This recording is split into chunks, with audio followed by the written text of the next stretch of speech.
ñoo ngi leen di nuyu di leen ziar di wax ne jaadu na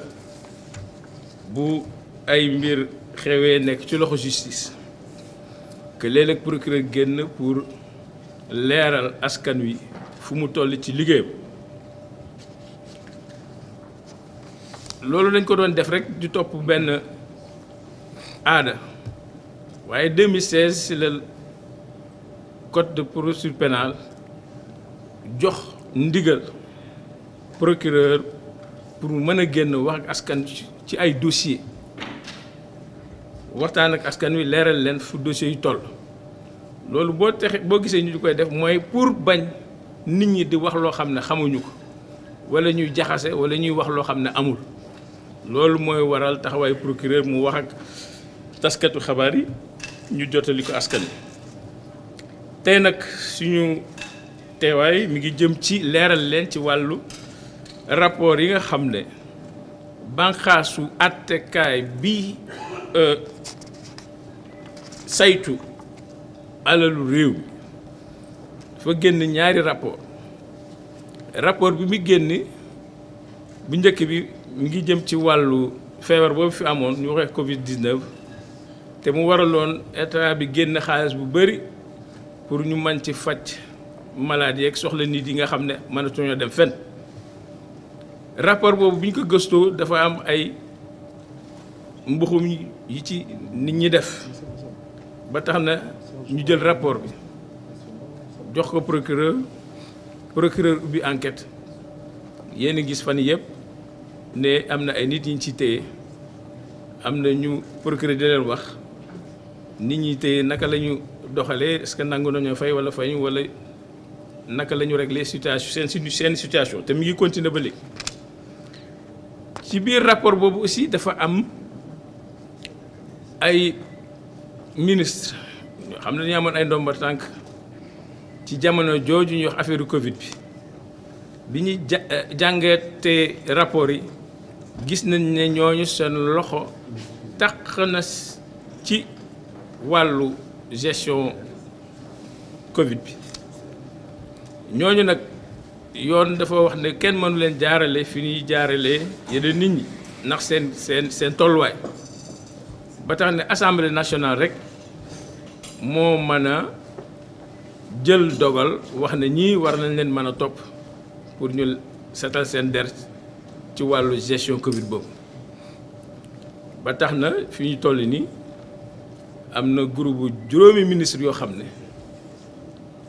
jébbal nañ leen assemblée pour assemblée saytu seen cas seet ba xam ndax dañ leen di topp wala duñ leen topp kooku benn groupe la rek des na beneen groupe boo xam ne ñi ngi ciy liggéey bu sottee di ngeen ci am ay information bu loolu weesoo loolu ci dafa jëmoon ci procureur de la république moom moo géré côté boobu procureur de la république financier bi moom mi ngi tàmbali liggéeyam depuis le 17 septembre 2024 daanaka mi ngi mat si juróom-ñaari weer mu ànd kook ay naataangoom magistrat yi ne foofu ñii moom day toppee ak ñi mu àndal am na ñoo xam ne magistrat instructeur lañ leen di wax ñooy saytu kaay ñu leen yónnee ak ñi nga xam ne ñoo war a àtte bu fekkee magistrat yi gëstu nañu ba yónnee leen ko ñoom ñëpp ñu ngi def seen liggéey normalement yëf yaa ngi dox normalement donc tey ji ñu daje fi moom gannaaw liggéey boobu ñu ko sant fan yi rek lañ ko yónnee benn rapport bu jógee ci Cour des comptes donc moom laa wax mooy banqaas àttekaay bi saytu donc gafakër réew mi ñoom ba ñu saytu 2019 ba 2024 la ñu génn seen rapport wax na seet nañu de càmbar nañu lépp waaye dafa am ay fànn yoo xam ne ajotul ci ñun waaye mi ngi aju ci justice aju ci procureur parce que dañ fa gis yoo xam ne nekkul lu war a nekk te dafay donc enfreindre code pénal bi te loolu nag du seen ressort moo tax ñu jël dossier jébbal ñu ko bi ñu ko jébbalee ñu jébbal ko procureur financier ba gis ngeen communiqué bi mu def démb pour wane ne song nañu enquête yi ba jox ko dik mi ngi def liggéeyam donc fu ñu ci mën a toll ci wàllu liggéey boobu incha allah dinañ fi daje wax leen fii ak fii lañ toll ak yan difficulté la am wala déet ba tax na donc pour ne pas guddal maa ngi jox la parole monsieur le procureur de la République voilà donc on va se chaise musicale on va se déplacer parce qu'on ne peut pas transporter tous ces micros vers toi. Donc je vais vous céder la place pour que vous puissiez donc exposer. Sauf que je ne suis pas le procureur général. On va mettre le procureur de la République, mais c'est coaché, hein? Mais ça fait, les gens se comprendront. Hein? Voilà, ça va faire moins de travail pour les journalistes, d'accord? Ensuite, après l'exposé donc du procureur de la République, ce sera au tour donc de monsieur le procureur de la République financier qui va faire son speech et vous dire la situation des dossiers qu'il est en train de piloter. Je vous remercie pour votre aimable attention. Merci beaucoup, monsieur le procureur général. Donc, comme il a si bien expliqué, donc, nous allons passer la parole à monsieur le procureur de la République de Dakar, monsieur Ibrahima Ndoye. Je vous remercie, madame, monsieur le procureur général. Mesdames, messieurs, j'ai l'honneur d'être là aujourd'hui devant vous pour y avoir été bien évidemment autorisé par monsieur le procureur général pour vous entretenir de quelques affaires qui ont été initiées à la suite du rapport qui, bien évidemment, est à la portée de tout le monde. Des affaires qui ont été prises en charge bien avant ma prise de service au parquet de Dakar le 26 août 2024, parce que c'est à cette date exactement que j'ai pris service à la tête du parquet de Dakar. À mon arrivée à la tête de ce parquet, j'ai fait la situation des affaires pendantes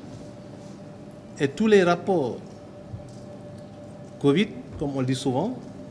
avaient déjà été transmis à monsieur le procureur général pour étude, exploitation. Bien évidemment, l'exploitation a pu être l'occasion pour les acteurs judiciaires que nous sommes de déceler un certain nombre de manquements imputables à plusieurs personnes qui, au détour des honorables responsabilités qui leur ont été confiées, ont choisi d'arpenter les sentiers parfois sinueux d'une certaine délinquance, pour certains seulement, on y reviendra, et perpétrer un certain nombre de faits, tous caractéristiques d'infraction à la loi pénale et préjudiciables bien évidemment aux intérêts de l'État. Ces rapports nous ont été transmis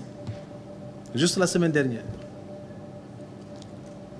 Et après leur réception, et c'était naturellement la première fois que j'entrais en contact avec ce rapport Covid qui avait fini d'épingler un certain nombre de personnalités, mes services, et c'est l'occasion bien évidemment de rendre hommage à mes substituts, mes collaborateurs,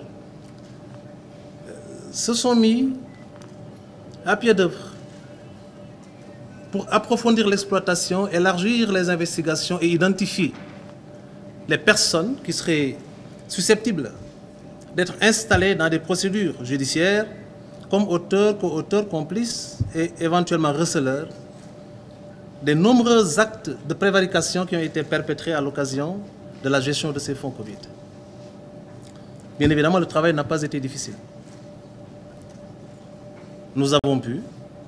identifier un certain nombre d'auteurs avec des faits précis. Quand je dis auteur, bien évidemment, c'est une assertion qui n'entend pas le principe de la présomption d'innocence. Il faut qu'on soit clair sur ça. Nous sommes à un niveau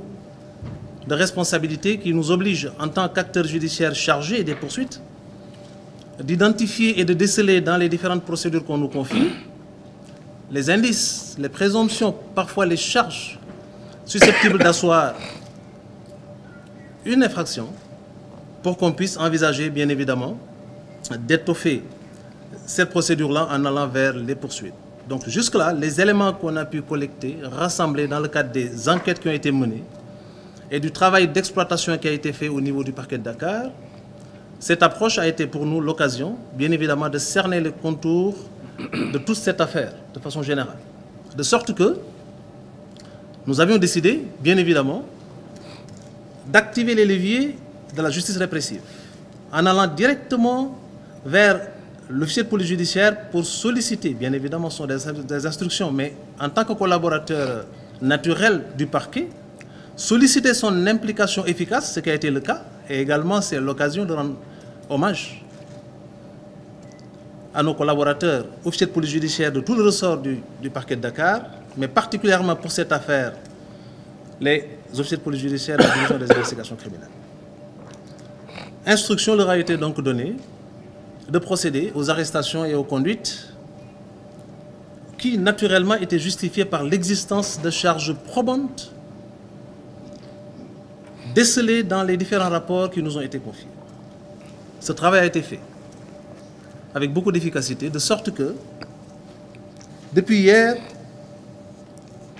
les arrestations se multiplient, des conduites au parquet sont constatées et des informations judiciaires sont ouvertes et confiées aux différents juges d'instruction du tribunal de grande instance hors classe de Dakar. Pour les 8 rapports reçus par le parquet de Dakar et concernant le ministère des Mines et de la Géologie, le ministère de la Culture et de la Communication, le ministère de la Jeunesse, le ministère des Sports, le ministère de la Santé, le ministère de la Femme, de la Famille, du Genre et de la Protection des enfants, de l'enfance, le ministère du Développement industriel et des PMI et le ministère du Développement communautaire, des arrestations ont été ordonnées et exécutées. Hier, la division des investigations criminelles nous a présenté 20 personnes. Ce matin, nous en avons reçu 7. Une garde à vue est actuellement en cours d'exécution au niveau de cette même unité d'enquête. Pour les 20 personnes conduites au parquet hier et les 7 de ce matin, nous ne sommes pas, bien évidemment, dans une approche de prédation. Il faudrait qu'on soit clair. L'objectif d'un parquet crédible et efficace, c'est de prendre en charge le phénomène criminel dans toute son envergure, en faisant en sorte que le trouble que la commission des faits criminels ou délictuels a pu causer à l'ordre public cesse. Bien évidemment, ce premier objectif est nécessairement rattachable à un autre, qui est celui du reclassement social de l'auteur, mais surtout de la réparation du préjudice. De sorte que la réglementation sénégalaise, en matière de prise en charge du phénomène de la délinquance économique et financière, prévoit et parfois même met la priorité à la suite de l'accaparement de deniers privés ou publics sur l'objectif de recouvrement. Et c'est dans cette optique que les personnes arrêtées, conduites au parquet et confiées aux différents juges d'instruction du TGI hors classe de Dakar ont spontanément, volontairement proposé de cautionner. Je précise à ce niveau que, en matière de détournement ou d'escroquerie portant sur les deniers publics, le Code de procédure pénale sénégalais, pour ceux qui ne le savent pas, dispose que l'octroi ou le refus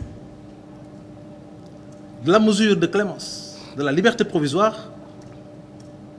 est assujetti à l'obligation préalable de rembourser intégralement les sommes qui font l'objet du détournement, ou de procéder à leur cautionnement, ou alors de faire valoir des contestations sérieuses. Si on ne parvient pas par ailleurs à faire établir un état de santé assez défaillant qui serait incompatible avec un maintien en milieu carcéral, même hospitalier. Pour donc pouvoir prétendre être apte à bénéficier de la mesure de la liberté provisoire, les différentes personnes conduites au parquet, confiées aux différents juges d'instruction, ont offert de cautionner. Ainsi, nous avons pu, entre hier et aujourd'hui, enregistrer des propositions de cautionnement, effectivement exécutées, ces propositions, portant sur la somme de 258 448 233 francs CFA. Des inculpations sont en cours. Les personnes concernées devant le juge d'instruction bénéficient de cette même possibilité d'offrir ce cautionnement. Des gardes à vue également,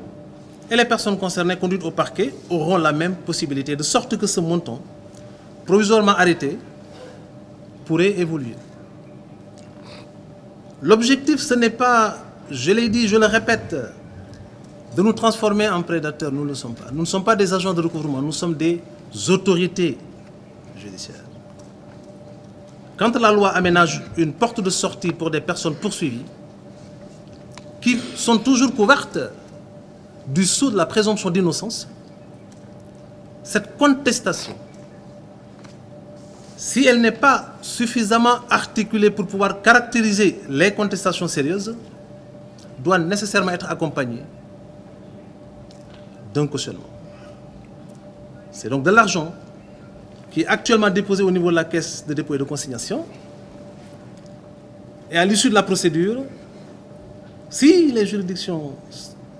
seront amenées à établir une responsabilité pénale et à s'engager dans un processus de déclaration de culpabilité, bien évidemment, ce sont des sommes qui reviendront au peuple sénégalais, qui avait souffert pour mobiliser ces maigres ressources et accompagner le processus de lutte contre le fléau du Covid-19. Si par contre ce principe de la présomption d'innocence consacré par les textes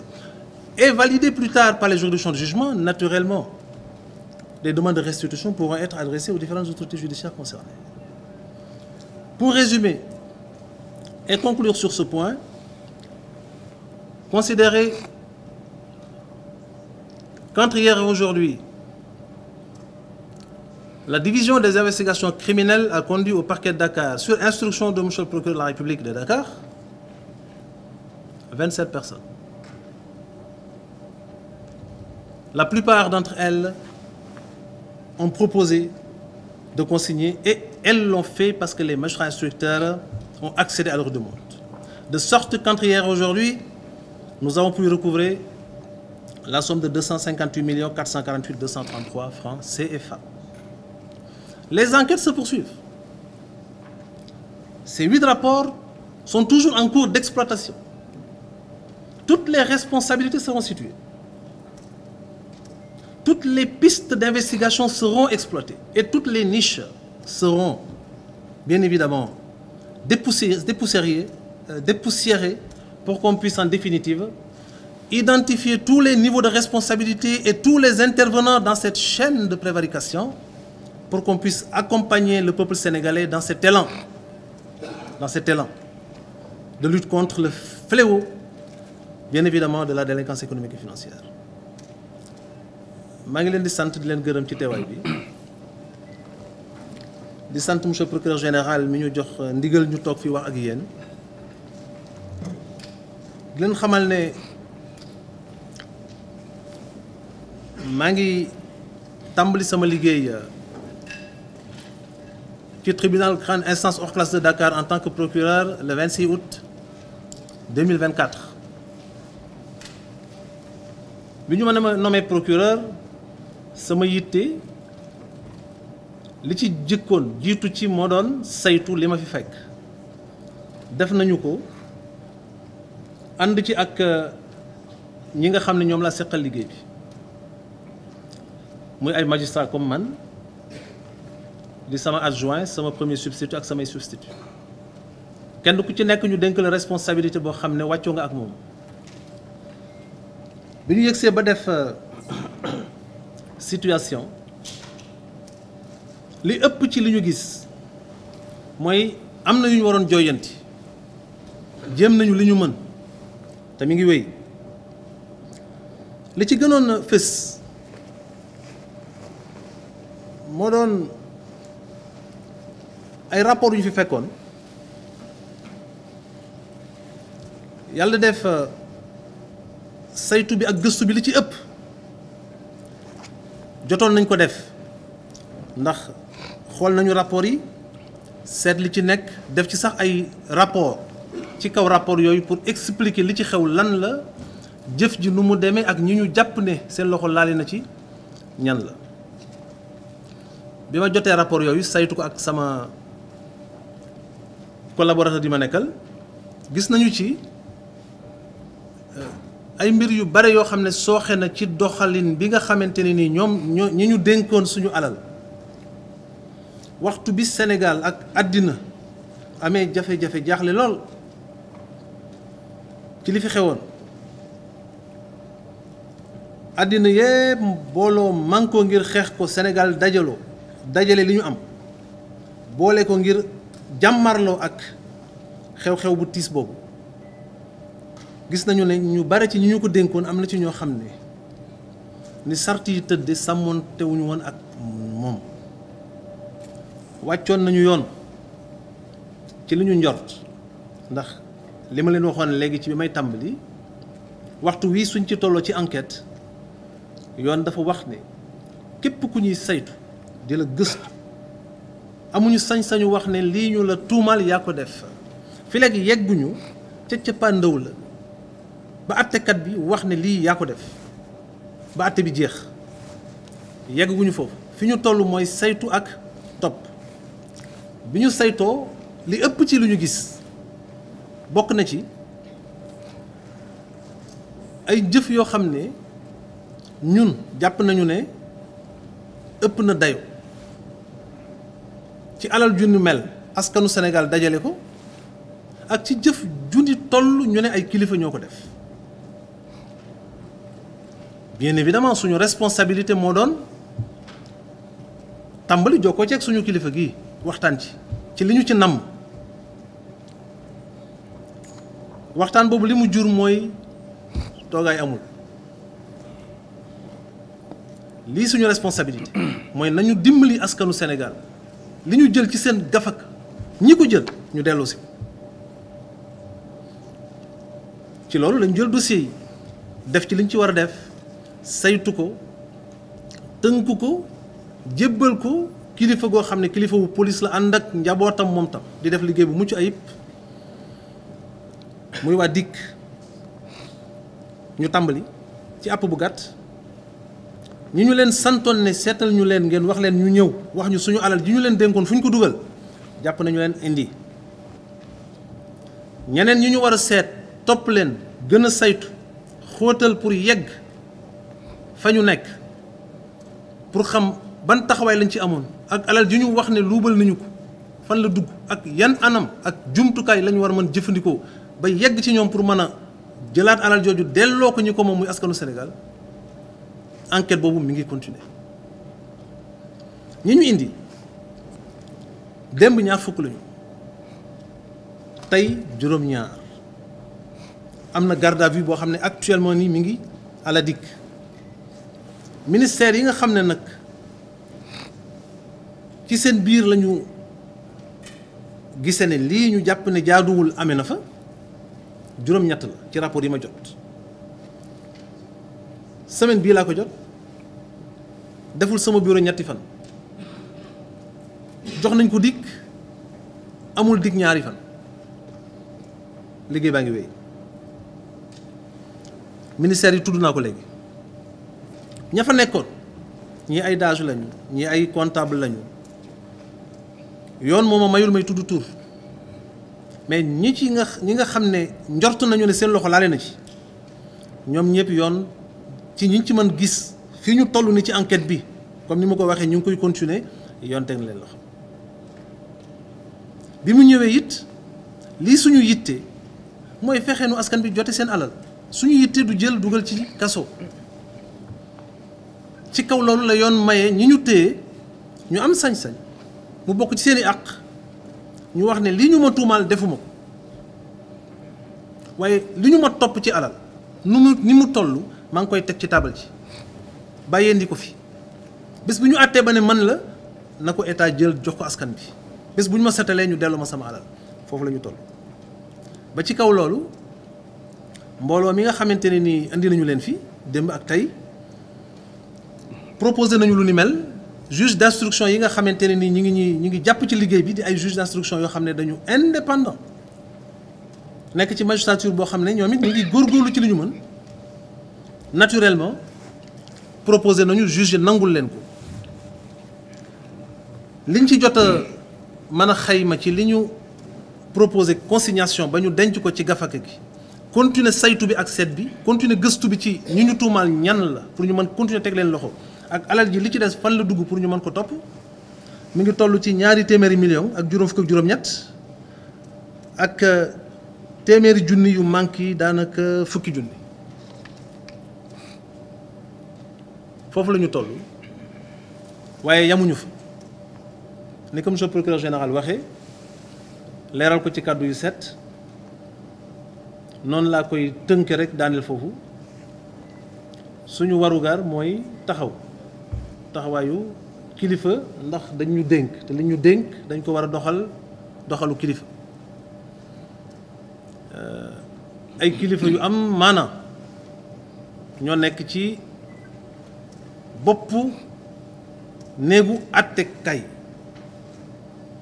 di xëy fajar di wàcc guddi di jot ay centaines ki milliers de dossiers benn yi nga xam ne ñoo ci gën fës am na maanaa lool sax nag lool mais daanaka juróom-ñeent fukk ak juróom-ñeent ci téeméer juróom-ñeent fukk ak juróom-ñeent boo jël ci téeméer ba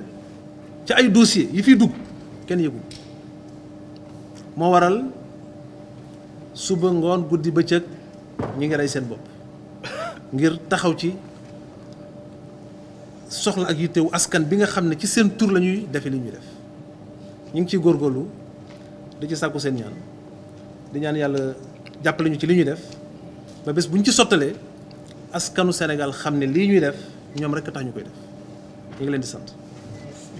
Merci beaucoup, Monsieur le procureur de la République et le tribunal de grande instance hors classe de Dakar, Monsieur Ibrahima Ndoye. Non, nous allons passer la parole à Monsieur El Hadj Alioune Abdoulaye Sylla, procureur de la République financier du pôle judiciaire financier.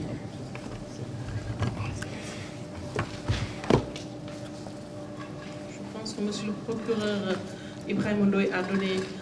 assez de détails concernant les dossiers qui sont en cours. Donc, beaucoup de révélations ont été faites, des statistiques ont été données. Je pense qu'au sortir de cette rencontre, l'opinion sera plus édifiée. Donc, Monsieur le procureur financier, Monsieur El Hadj Abdoulaye Alioune Sylla, vous avez la parole. Voilà, je vous remercie, Madame la conseillère en communication. Je voudrais remercier Monsieur le procureur général qui nous accompagne dans cet exercice. Remercier également l'ensemble des acteurs de la presse qui ont répondu à cette invitation. Mon intervention va être axée sur l'installation de la poule, l'installation du pôle judiciaire financier, mais également les différentes activités qu'il a eu à mener donc, depuis son installation. Face aux exigences démocratiques et au respect de ses engagements internationaux, l'État du Sénégal a décidé de mettre en œuvre une institution judiciaire efficace, capable de renforcer l'État de droit, d'assurer la protection des ressources publiques et d'offrir aux citoyens devenus de plus en plus exigeants une justice beaucoup plus performante. C'est ainsi que la loi numéro 11/2003 du 2 août 2023 instituant le pôle judiciaire financier, doté d'organes de poursuite, d'instruction et de jugement, donc, a été voté. Ce pôle a pour mission la poursuite, l'instruction et la répression des infractions à caractère économique et financier, comme le blanchiment de capitaux, le financement du terrorisme, la corruption et les actes assimilés, sans oublier les trafics de tout genre. Il est animé par des magistrats qui disposent d'une compétence sur toute l'étendue du territoire national. Le pôle judiciaire financier a, au sens de l'article 773.93 du moins du Code de procédure pénale, une compétence concurrente à celle des juridictions de droit commun. Mais il a également une compétence exclusive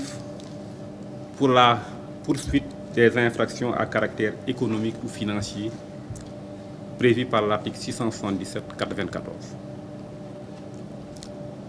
Depuis son installation, le 17 septembre 2024, le pôle judiciaire financier a ouvert plusieurs enquêtes. Parmi ces enquêtes,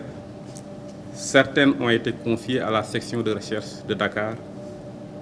et elles seront bouclées d'ici la fin du mois d'avril 2025. Il y en a une qui a été confiée à la section de recherche de Thiès. Au moment où je vous parle, il y a des personnes qui sont gardées à vue. La procédure est en train d'être bouclée en vue de déférer ces personnes mises en cause dans cette procédure. La section de recherche également de Saint-Louis a été saisie d'une procédure et les enquêtes sont en cours dans cette brigade. Il y a aussi des enquêtes qui ont été confiées à la DIC. Je dois dire que la plupart de ces enquêtes ont été bouclées et les procédures ont été transmises au parquet qui a saisi les juges d'instruction. Cette unité, je veux parler de la division des investigations criminelles, a également été saisie pour ouvrir des enquêtes sur l'audit du rapport de la Cour des comptes portant sur la gestion des finances publiques de 2019 au 30 mars 2024. Donc la saisine a été faite hier. Les enquêtes qui ont été ouvertes ou transmises au parquet financier ont abouti à l'arrestation de 262 personnes impliquées dans 292 dossiers répartis ainsi de suite. Il y a eu 142 procédures venant des unités d'enquête, 122 dossiers dont les juges d'instruction du tribunal de grande instance de Dakar se sont dessaisis pour incompétence, 20 rapports de la CENTIF et 8 rapports de l'OFNAC. Le travail effectué sur ces différents dossiers a donné les résultats suivants. Le total des biens saisis depuis le 17 septembre 2024. Il y a 92 véhicules de marques diverses qui ont été saisis et qui sont confiés actuellement à l'ONDRAC.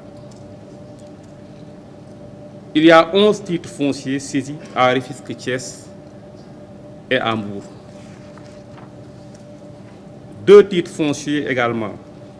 sont provisoirement inscrits au nom de l'État du Sénégal. Il y a également plusieurs pirogues et des moteurs qui ont été saisis. Ça, c'est au titre des biens qui ont été saisis. Il y a également des sommes qui ont été saisies et cautionnées. Je dois préciser qu'il y a 2 ou 3 mois, le total des sommes qui avaient été saisies ou cautionnées était évalué à 2,5 milliards. Donc il y a 2 ou 3 mois, lors de mon dernier point de presse. Aujourd'hui, nous en sommes à 15 milliards en termes de montant de sommes qui ont été saisies ou cautionnées. Et 135 ouguiya. Ce travail a été effectué en 7 mois d'activité du pôle judiciaire financier. Je voudrais terminer en soulignant que la lutte contre la délinquance économique et financière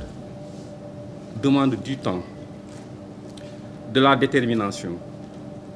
car elle implique souvent plusieurs acteurs.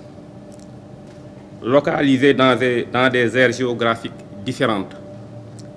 et qui ont souvent recours à des personnes expertes dans l'art de dissimuler les avoirs criminels. En effet, lorsque dans une procédure sont présents des éléments d'extranéité,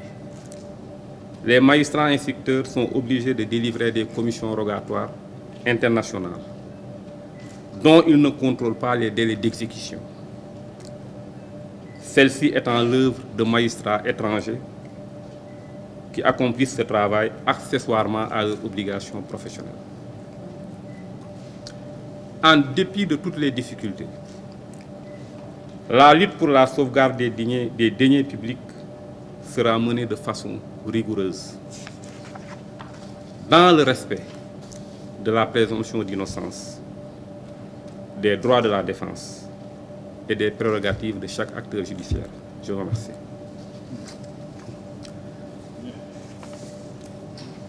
mbokk yi maa ngi leen di nuyu ci seen tur ak seen sant di remercier monsieur le procureur général moom mi nga xam ne moo ñu gunge ci waxtaan bi di remercier également l'ensemble des acteurs de la presse yi nga xam ne ñu ngi fi teew. Sénégal kat dafa nekk réew moo xam ne réewum démocratie la te it dafa am ay charte yoo xam ne daf ko signé yi nga xam ne dafa tax dafa war a méngoog charte yooyu te bu loolu passé nag dañu nekk réew moo xam ne dañu bëgg toujours nekk état de droit maanaam réew moo xam ne ci yoon lay dox ci yoon lay tënk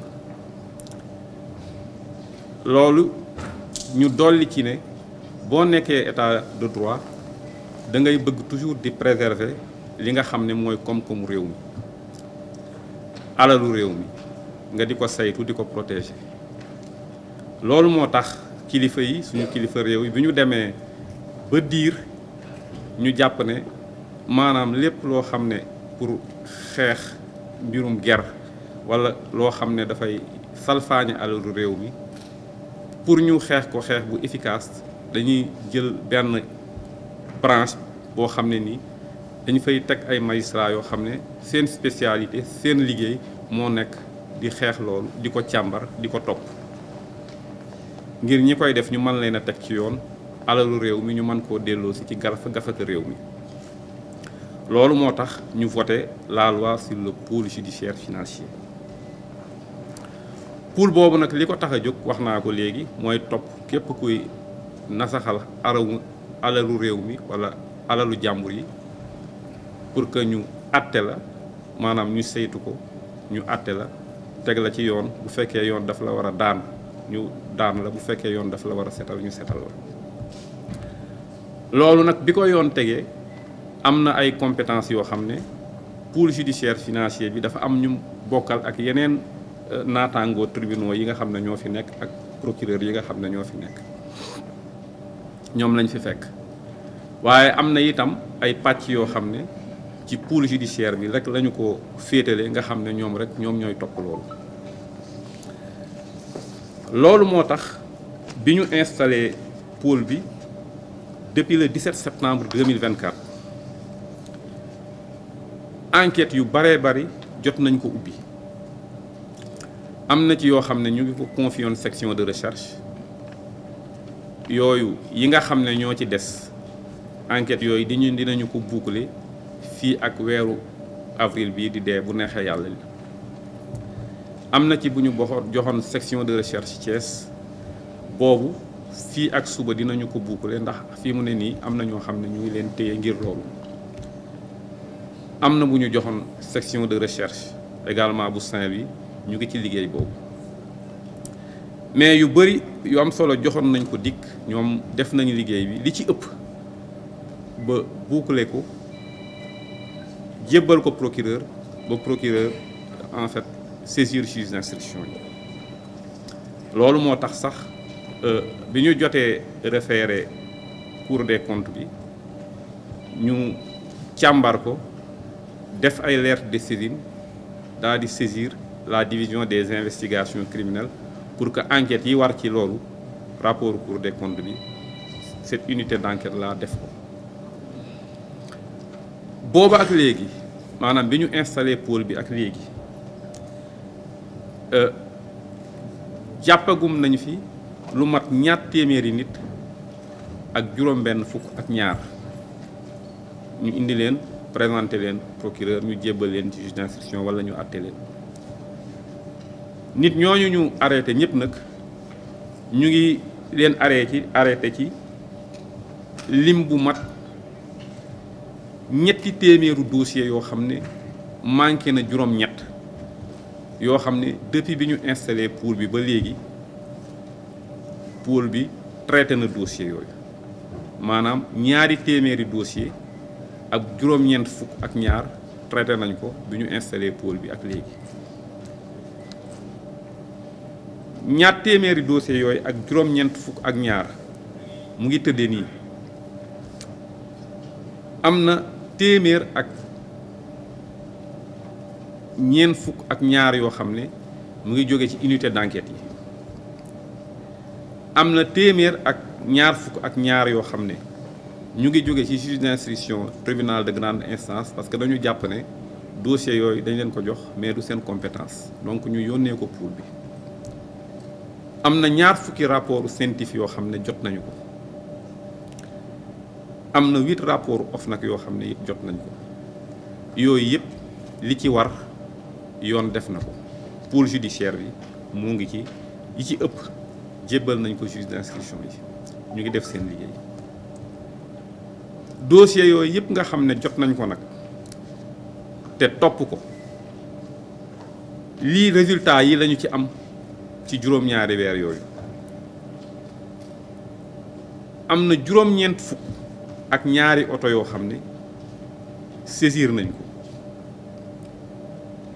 am na fukki titre foncier yoo xam ne ñu ngi nekk diggante Rufisque Thiès ak Mbour yoo xam ne également saisir nañ ko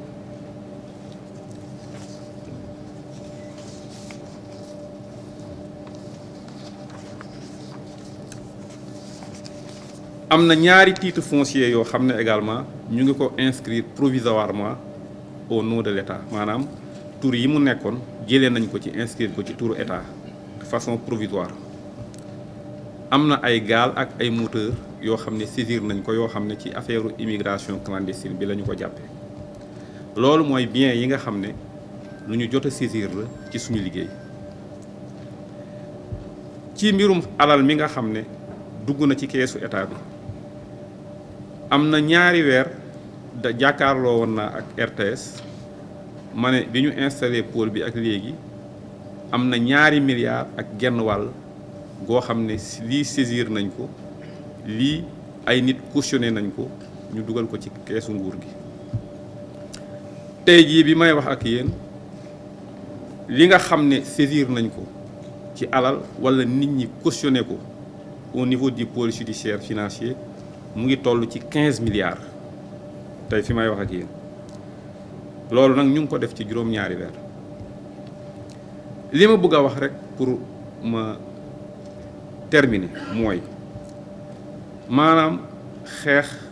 mbirum délinquance économique et financière luubal dafa nekk loo xam ne dafa laaj tuuti temps waaye dafa laaj itam ñi nga xam ne ñoom la ñu dénk lool ñu am taxawaay bu mat sëkk ndax ñi nga xam ne ñoom la ñuy topp duñu kenn ñaar duñu ñaar ñu bari lañ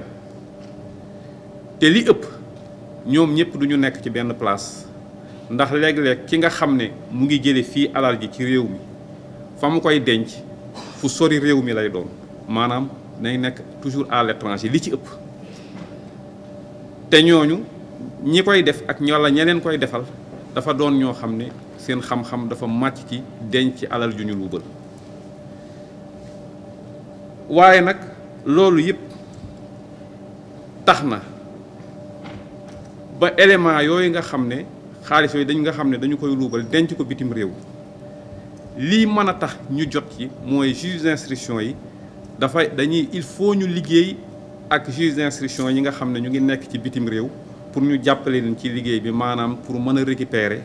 maanaam gis ba pare récupérer alal yi nga xam ne mu ngi nekk bitim réew ñooñ nag wax dëgg yàlla ay juge d'instruction yoo xam ne lañ ñu ngi nekk ci bitim réew ñooy def seen liggéey te ñun mënuñu leen a forcer donc loolu moo tax léeg-léeg it dina xaw a jël tuuti temps mais jafe-jafe yooyu ak nu mu mënti mel ak nu mu mën a toll li nga xam ne moo tax ñu teg ñu fi mooy ñi xeex maanaam saytu alalu réew mi sàmm ko ñoŋal ko dinañu ko def ak ni mu ware ak détermination bi nga xam ne moo ci war ak pas-pas bi nga xam ne moo ci war luñ ci mën a def it nag dinañu fexe lépp ñu teg ko ci yoon maanaam lépp luy àq ak yelleef nit ñi nga xam ne ñoom la ñuy topp dinañ leen koy respecter lépp luy àq ak yelleef différents acteurs yi nga xam ne ñu ngi intervenir ci procès yooyu aussi loolu dinañu leen ko fexe ñu respecter leen ko maa ngi leen di gërëm di leen sant merci beaucoup. Merci beaucoup, Monsieur le procureur de la République financier, Monsieur El Hadji Alioune Abdoulaye Sylla. Monsieur le procureur général, vous pouvez reprendre votre place qui vous était dédiée. De revenir pour répondre à cette question.